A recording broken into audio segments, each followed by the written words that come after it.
Good morning, everybody, and a happy Saturday morning to you. I'm telling you, this woman is the gift that just keeps on giving. I have a little bit of royal news today, nothing like yesterday. And then another video came out, another sneak peek of the show.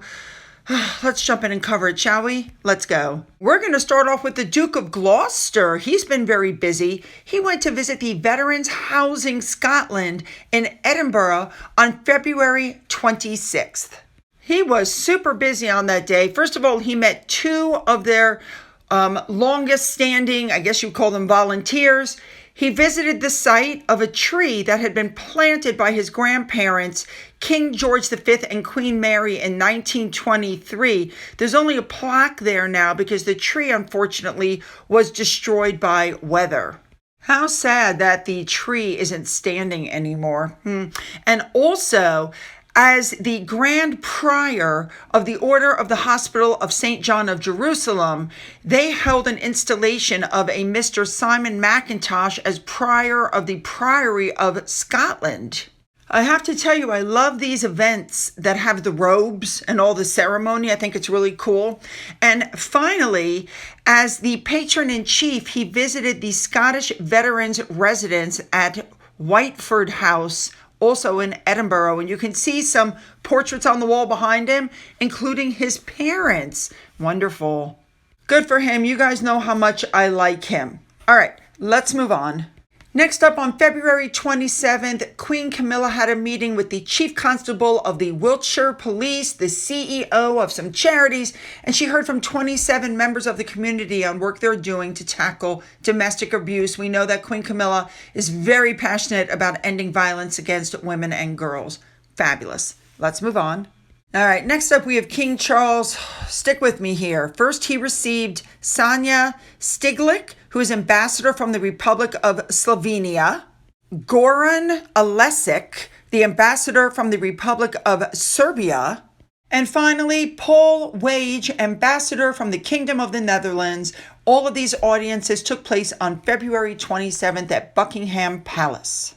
Let's move on now to Sophie, Secret Weapons Sophie. She was announced as the new patron of Mothers Union, and she visited one of their projects, English for Women in Chelmsford. Now, this place has a long history of patrons since its foundation in 1876, with Sophie taking over from Queen Elizabeth, before her, the Queen Mother, and before her, Queen Victoria. What Mothers Union does is it has programs for parenting, community development, and literacy, to help the charity members with other people. Now, they're about to have their 150th anniversary next year. So Sophie went to visit the project English for Women. This project aims to end isolation for those in the local community, especially those who have language barriers. So many of them are, like they've left Ukraine, they don't speak English. So this is a space where they can start to build some networks and learn everyday English to help increase their sense of belonging. So what they do is they sit there and they engage in everyday English. It was reported for some people, this is the only time they leave their homes. And for others, this is to help them find a job or enroll in further study. As is usual, there was an adorable child there and Sophie couldn't help herself. She's such a natural with children. Children really just seem to gravitate to her. I'm not even going to get into the fact that for other people, they would like children to like them, but children just don't. But Sophie, see how she doesn't get in the kid's face? She's letting the kid do her thing. That's what I like. The English for Women project links closely with Women, Peace and Security Agenda, which is the UN's initiative which recognizes the impact of conflict on women and girls. And so during the visit, Sophie got a briefing from the Mothers Union International team on its work to help support women in conflict situations. Of course, there were the inevitable selfies everywhere. I just love her, but you guys already know that. And a big thank you to Remoulade Sauce for showing us what she was wearing. Let's move on. Next up, we have Sophie's fabulous husband, Edward the Duke. He went and visited Boxing Futures, which helps disadvantaged young people through non-contact boxing. And he also met Duke of Edinburgh participants from the Posh Foundation, Apparently, the Duke of Edinburgh Award has different elements to it. So the people that were doing this part, the boxing futures, this is for the physical education element of the award. That was interesting. Edward also meant students from 2 local Send schools that pick up trash around the stadium as part of their volunteering portion of the award, as well as students at the Rail World Wildlife Haven, where they also get the volunteering element of their award, and Edward helped them plant a tree. Very nice. Now, Edward wasn't done, because after that, he went to visit the Million Youth Media. Now, for those of you who don't know what this is, it's part of the Production Guild of Great Britain, and they have 5 finalists for its 3rd annual Duke of Edinburgh Film and TV Inclusion Awards. So Edward goes to meet these 5 finalists, and they were all selected because their work involves championing and inspiring inclusion within the industry, from recruiting crew and providing training to creating initiatives and practices which others can adopt. So nominations came from across the UK, and the winner will be chosen by a jury led by the PGGB Equality, Diversion and Inclusion Committee. That's pretty cool. There will be a live ceremony on Monday, March 24th at the Intercontinental Hotel in London's Park Lane. And by the way, it's hosted in association with Walt Disney Studios. Way to go. All right, you guys know I don't do politics, but I have to tell you guys what happened. Apparently, UK Prime Minister Sir Keir Starmer was in Washington, and he was greeted at the White House by Donald Trump. This was his first visit. So they get inside, they're sitting around, and partway through the opening remarks, the Prime Minister reaches into his jacket pocket and pulls out an official letter from King Charles. It's an invitation for a second state visit. Trump actually looked a little bit taken back and said, "Am I supposed to read this now?" So this letter actually extended a personal invitation to visit Balmoral, and also that President Trump should join him at Dumfries House. So Trump read the letter and said, "I would be an honor to visit your fantastic country." And he also said that Charles was a beautiful man, a wonderful man. And they're saying that this invitation to host Trump more than once for a second full state visit was unprecedented. I am sure that is angering Harry and Meghan. Maybe Charles wants to ask Trump not to deport his son. Now, for those of you who think this was just the smoothest visit, I just have to point out to you that apparently J.D. Vance had some words to Keir Starmer about loss of freedom of speech, which I found to be absolutely just like, are you kidding me? Harry is in our country yapping on about our First Amendment is bonkers and trying to shut down free speech. So maybe, if you want to save free speech, you should start by getting rid of Harry. All right, I'm going off topic here for a minute, but we're going to be going back to the Royals because William actually put out a statement. So let's discuss this really quickly. Gene Hackman, he was in Superman. He was in, great actor. And his wife and one of their dogs were found deceased. Apparently, they had been deceased for quite some time.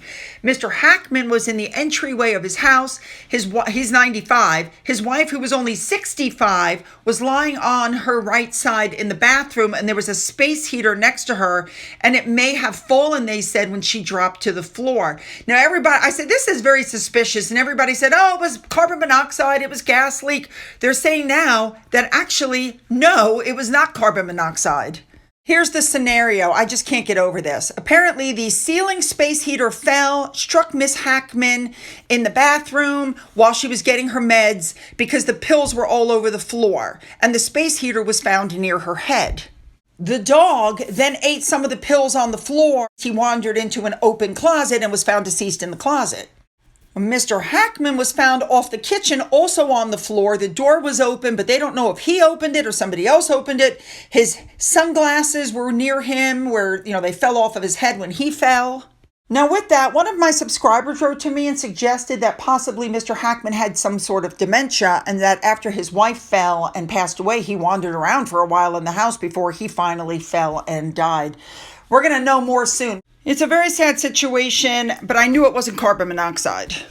Prince William then wrote on social media, quote, So sad to hear the news of the death of Gene Hackman and his wife Betsy. Hackman was a true genius of film who brought each and every character to life with power, authenticity, and star quality. Absolutely. Obviously, William was a fan. All right, let's move on. Let's move on now to Megan. I showed you this video yesterday. She put this thing up on Instagram, and we noticed that literally almost immediately she took it back down. Well, now they're saying that she probably did that just to get the attention.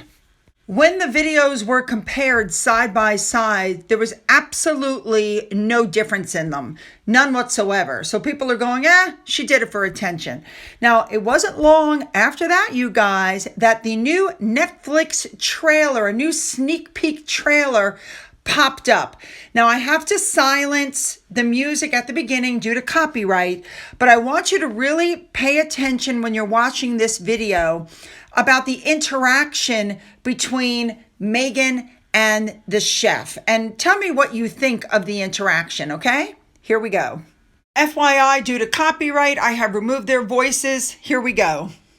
And the best thing about Koreatown, you could go to all the ages clubs and, karaoke bars.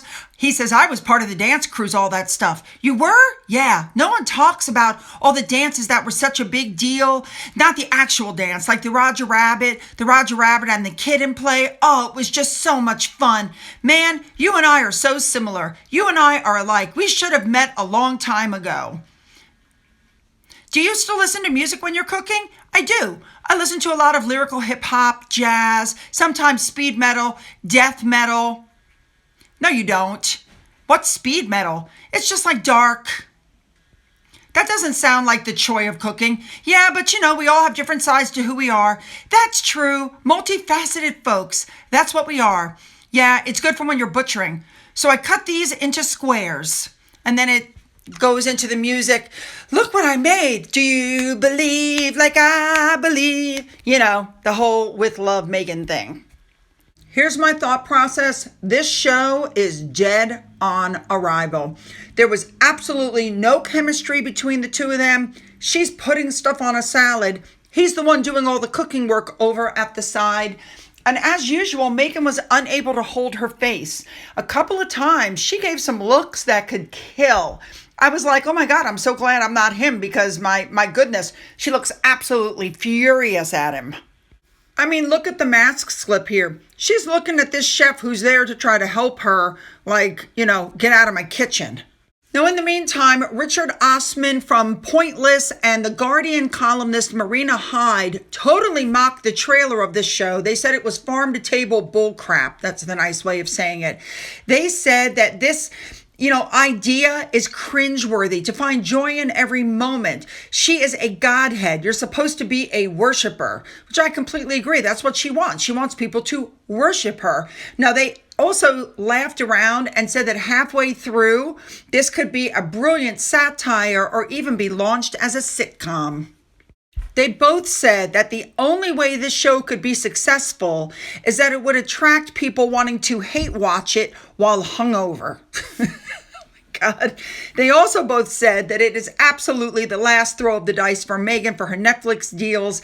I mean, listen, you guys, I think the reason that there's going to be no products is because Netflix is waiting to see how the show does before they invest any money in these products. So if the show bombs, you just won't see the products. That's my personal opinion. All right, next up, I just want to make sure you realize that what she's wearing is what she wore with Harry when they announced the opening of their chat room. Whew, that's an expensive outfit. All right, let's move on to Harry. Harry was at a venture capital event. And in case you don't know what that is, that's where you decide where to invest your money. And it's called the Upfront Summit in Los Angeles. So Harry shows up at this event. I'm shocked. Basically, he's trying to get people to invest money. And whose pupils, by the way, were blown. Now, really quickly, he wasn't the only person there. Big shocker, Serena Williams was there. Is anybody surprised by that? Because wherever she is, he is, for some reason. There were also some other big-name people there, because this is how they try to get people to push their brand and put their money in. And guess who else was there? That's right, Gavin Newsom. I wonder where they get the money for these big stages and these big events. Probably the money that people are being encouraged to invest into their brand. I mean, I don't get that, but remember, this is for you to make money. This is about making money. This is about your brand, okay? And here comes Harry, and he hops up onto the stage and he gives a speech. Let me tell you what he said. Typical word salad. I'm here to talk to you about something that I believe will resonate with all of you as leaders, creators, builders, and change makers. How do we invest in our shared future to solve the challenges we face today as a divided society? And as a dad, this has me constantly looking for solutions. As a man who was born into a life of service, I recognize that with power and a platform comes responsibility. And these days, I am determined to find and invest in solutions. Service to others has always been my main keystone, and that's true from Nigeria to Nepal, from Sydney to Santa Barbara. It's the same approach I've taken with founding charities like the Invictus Games that support and rehab wounded and injured service personnel and veterans through sport, and more recently with the Archwell Foundation, where we show up and do good for those who need it most, supporting social impact initiatives, including digital safety and education, all under the umbrella of protecting our collective mental health. The way I answer the question of how we invest in our shared future is different now living in the US to when I was in the UK, because before I moved, so much of my life revolved around charity. And since then, while my charities remain a core part of my work's life, I'm also focused on upstream solution and prevention, driven by decisions and investments that address problems before they require fixing. Still, I've approached everything in my life through the lens of service. I'm not one to be caught in the divide between left or right views, not cornered in a belief of blue or red. Hell, I've never been allowed to vote. From my institutional role traveling the world to my decades of duty in the military, I saw the power of serving others firsthand. And my personal experiences overseas taught me that when you put others first, you build stronger, more sustainable systems. And that's true anywhere. I haven't wandered into the wrong room. I've spent the last 5 years, sometimes publicly, but primarily quietly, investing in companies that align with my values and visions of a better tomorrow. Companies that understand the power and significance of service. In a world where technology, blah, blah, blah. You get it? All he did was bang his own drum. He wasn't talking with these people. He was talking at these people. This was just a joke. All right, just a reminder, on my other channel this past week, you got recipes for tomato soup, bread pudding, marry me chicken, and coming up, we have cream puffs, 25-minute butter biscuits, and crock-pot balsamic chicken, as well as I went to Riverdance, and that's all coming up this coming week. So you will find the link to my channel down in the description box, along with the link to my Twitter, my Gettr, my Rumble, my email, my Amazon wish list, the link to my father's book, which is still up for sale, and a physical address. For those of you who've donated to my coffee fund, thank you so much. And as always, you guys, have a great day.